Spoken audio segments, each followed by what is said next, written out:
grew up in a very small city where we took a lot of public transport. It was back in the time where there was no Google Maps, right? So it was very visual cues that we went by. There's a big tree, or there's this shop which we used to call the Dodda Bottu Ajji's shop, which is like she used to wear this big bindi, or the gate which has a big elephant on it.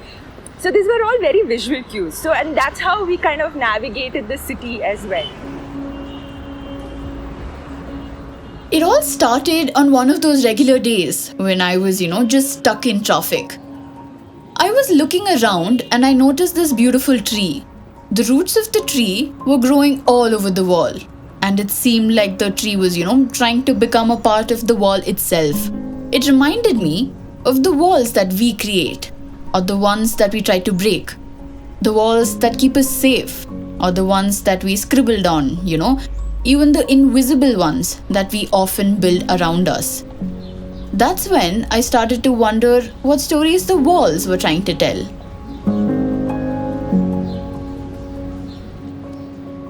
A wall is a mirror, because when I paint, I see myself. When I step away, people see themselves. It shows you your true face. A group of PKs who were not associated with the painting were walking by the wall, and they stopped and they looked up. There were two of them, and because one of the women in the mural was wearing her green jacket, she immediately recognized. She's like, "Wow, this is us. This is me," on utility building. So that moment of recognition was sort of something that was very profound for us. The beauty of anything that's public, that kind of constitutes a public space, is that it allows you to be a co-owner of it. You feel a sense of relationship, and thereby you feel a sense of pride with the wall or with the building. Sahana got me wondering about the clues that my city was trying to give me.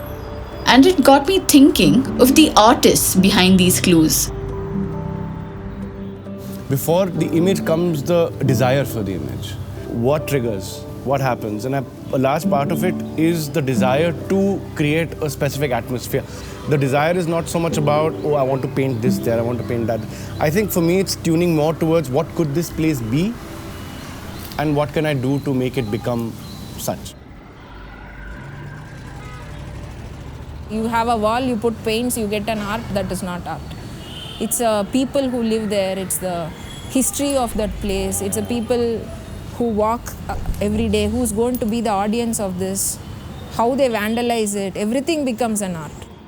And the whole idea is to make public space more accessible for the public, and especially for communities who are mis or underrepresented. I mean, basically visibility is power, right? These roads that you see here, they were designed to keep people away from public sight. So all these back walls are toilets, really. So these are night soil collection spots. So when we didn't have flush toilets and stuff, there was a group of people who would come and collect excreta. And these conservatory lanes all across Malleshwaram have that narrative. It immediately became a choice within whether do I follow these narratives or whether do I try and sort of follow a different narrative of space. So the reason why I chose this site was the play of light and shadow to create an atmosphere. It was one of those pieces that I've always wanted to do, which is really the backdrop. I didn't want to create figurative, representative art here. I wanted it to be the backdrop to actions and activities and people. So I guess it's an incomplete project which is awaiting for participation from life around it, So even if someone is peeing behind the tree, they automatically become part of my artwork. That's the idea. And I think it's a very metaphorical thing for artists to look at walls as surfaces to paint on, because they like to use the wall as the canvas to break through the idea of the boundary. There's one in Cubbon Park metro station. It's inside the metro station. It's just patterns. And I think it's got something to do with illusion. So when I exit and that final piece is like, okay, now you're done with this illusional section of the city. ಜನರು selfie ತೆಗಿದ್ದಾರೆ, ಕೆಲವರು ಇದೆಲ್ಲ photo ಹಿಡ್ಕೊತಾರೆ ಮೊಬೈಲಲ್ಲಿ, ಕೆಲವರು video ಮಾಡ್ತಾರೆ. ನಾನು ತುಂಬ ಸತಿ ಇಲ್ಲಿ ಬಸ್ ನಿಲ್ಲಿಸಿದಾಗ ನಾವು ರೆಸ್ಟ್ ಮಾಡಿದಾಗ ನಾನು ನೋಡ್ತಾ ಇರ್ತೀನಿ. ನಾವು ತುಂಬ ಇಷ್ಟಪಡ್ತೀವಿ ಇದನ್ನು. ಆಮೇಲೆ ಇಲ್ಲಿ ಶಿವಾಜಿ ಚಿತ್ರ ಕೂಡ ಬಿಡಿಸಿದ್ದಾರೆ, ಶಿವಾಜಿ ಮಹಾರಾಜರು, ಆಮೇಲೆ ಪುನೀತ್ ಸರ್ದು, ಆಮೇಲೆ ಶಿವರಾಜ್ಕುಮಾರ್ದು, ಆಮೇಲೆ ರಾಜ್ಕುಮಾರ್ ಸರ್ದು, ತುಂಬ ಫಿಲ್ಮ್ ಸ್ಟಾರ್ಗಳು ಮತ್ತು ಆಮೇಲೆ ಒಳ್ಳೊಳ್ಳೆ ವ್ಯಕ್ತಿಗಳು ಹೆಸರು ಅಲ್ಲಿ ಬಿಡಿಸಿದ್ದಾರೆ. ಅದೆಲ್ಲ ನೋಡೋಕೆ ಇಂಟ್ರೆಸ್ಟಿಂಗ್ ಆಗಿದೆ. ಅವ್ರು ಬಂದು ನಿಮ್ಮದು ಚಿತ್ರ ಬರಿತೀವಮ್ಮ, ನಮಗೆ BBMP ಕಡೆಯಿಂದ ನಮ್ಗೆ ಕಳಿಸಿದ್ದಾರೆ, ನಮಗಿದೆ ಕೆಲಸ, ನಾವು ಬರಿತೀವಿ, ಬರಿಬೋದಾ ಅಂತ ಕೇಳಿದ್ರು. ಸರಿ ಬರೀರಿ ಅಂತ ಕೇಳಿದ್ರು. ಫಸ್ಟು ಇಲ್ಲೆಲ್ಲ ತುಂಬ ಗಲೀಜಾಗಿತ್ತು, ಪ್ಲೈನ್ ಆಗಿತ್ತು. ಇವಾಗ ಚಿತ್ರ ಬರೆದು ಸ್ವಲ್ಪ ಚೆನ್ನಾಗಿ ಕಾಣ್ತಾ ಇದೆ ಗೋಡ. ಬರ್ತಾರೆ ಮೊಬೈಲಲ್ಲಿ ಇಲ್ಲಿ ನಿಲ್ಲಿಸ್ಕೊಂಡು ಅವರು ನನ್ನ ಜೊತೆಗೆ ಫೋಟೋ ಹಿಡಿತಾರೆ. ನಮ್ಗೆ ತುಂಬ ಖುಷಿ ಆಗುತ್ತೆ ಅವಾಗ. ನಮ್ಮ BBMP ಅವ್ರನ್ನ ಒಂಥರ ಇದು ಮಾಡ್ತಾರಲ್ವ, ಅವ್ರು ಆ ಥರ ಮಾಡಲ್ಲ. ಸ್ವಲ್ಪ ಚೆನ್ನಾಗಿ ಅಕ್ಕ ತಂಗಿ ಥರ ಆ ಥರ ಮಾಡಿಕೊಂಡು ಜೊತೆಯಲ್ಲೇ ನಿಂತ್ಕೊಂಡು ಕೈ ಹಾಕ್ಕೊಂಡು ಫೋಟೋ ಹಿಡ್ಕೊಂಡು ಹೋಗ್ತೀವಿ. ಆವಾಗ ನಮ್ಗೆ ತುಂಬ ಖುಷಿ ಆಗುತ್ತೆ. Like when you walk out on the streets, what are the posters and images you see the most? They're either gods, actors, politicians. So why can't it be images of everyday people? And the more you see people, the more space they occupy, the more powerful they become. So that is the idea, is to like paint these really large monuments to people and communities who are underrepresented. It is to record the history of this Conservancy Lane. So if I had to paint it over with white or something, I'm erasing that history. So I was very clear that I will use a wall as such here. The past, present and the future of casteism. So this is the past of the casteism, where it was completely backside welcome, you know, you're not allowed. You don't deserve my face. Here it's like, you are okay, you look nice, but let me, you know, think about it. And the future I am hoping is a completely open and happy society where nobody is judged based on their birth. The walls talked, so did the streets. But who is listening? Because this is the first time I've seen, like I've walked past this road several times, but I've just glanced at it. But this is the first time I'm actually looking at it, and it looks very cute. बच्चा school में जो ये लिख के दिखाएंगे ना book में, जो पेजेस ऐसा दिख रहा है।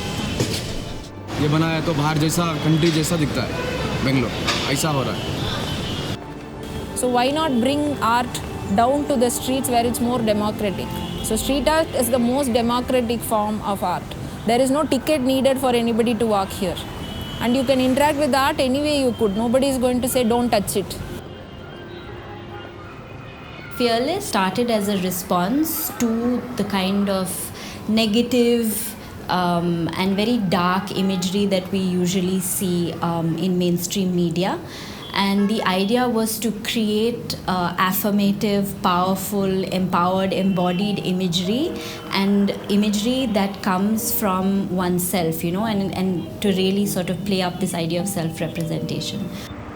So basically it's this larger than life portrayal of women, and it has like very raw elements of humans, of women particularly, and it's got a lot of like art integrated with like reality, some such mix of it.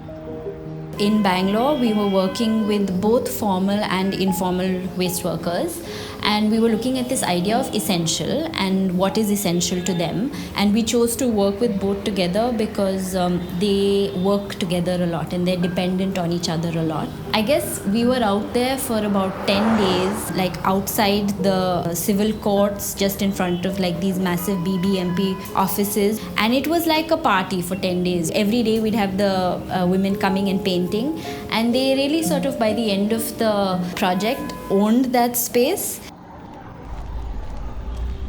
When I'm painting in public spaces, I'm responding to life. You know, I'm responding to public life. So the future of the artwork, I think, is based on my reading of public life in that space. Art in Transit is a pedagogic collaboration between Shrishti Manipal Institute and BMRCL.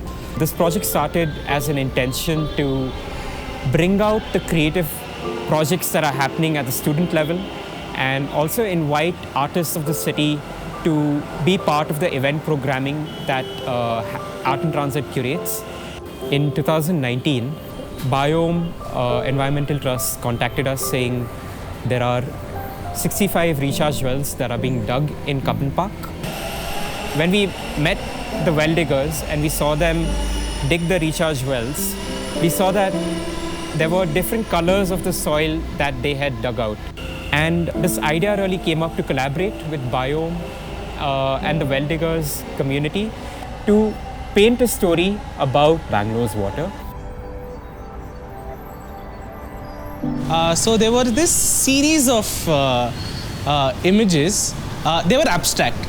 But then I stopped and I looked at them, and I could deduce a take on the ruling party from that, and it was very interesting and I liked it very much. An artist's job is always poke people, to provoke people. You can either get some action out of them or they can just get poked and leave it and go, right? There are lots of cats around us which is telling us what to do and what not to do. The moral policing that happens all around the world. Attempt that we have is to also engage the public in conversations, and we're often painting women. We don't paint the women very fair, or, so there's always some uncle, some auntie who'll come up and say, oh, but why are you painting a girl, and why is she sitting on a bike, and why is she, you should just make her a little bit more fair. And the whole point for us is to always engage. It's not to shut these questions down, but to engage in them and to start conversations off. I really like the cantonment artwork. It just feels like somewhere deep down there is this authenticity to the city that no other city can provide. Yeah, I really like it. A person just stops, watches, and perceives it in some way. I think it's a win for the artist, and it's a win for the society. And it's these moments of pause that we want to create also for the commuters. We always encourage them to miss their train, because the token can be extended for a couple more minutes. But the art performances, when they happen, are time-based. When you paint on a city, the city also paints on you. So the city affects me as well. It's like a story in visuals. The city is written in the form of visuals, so it's a story that's kind of being told to you. And it's just an invitation to say, hey, stop whatever you're doing, look around. You can build a relationship with your street, with your city, and be part of it.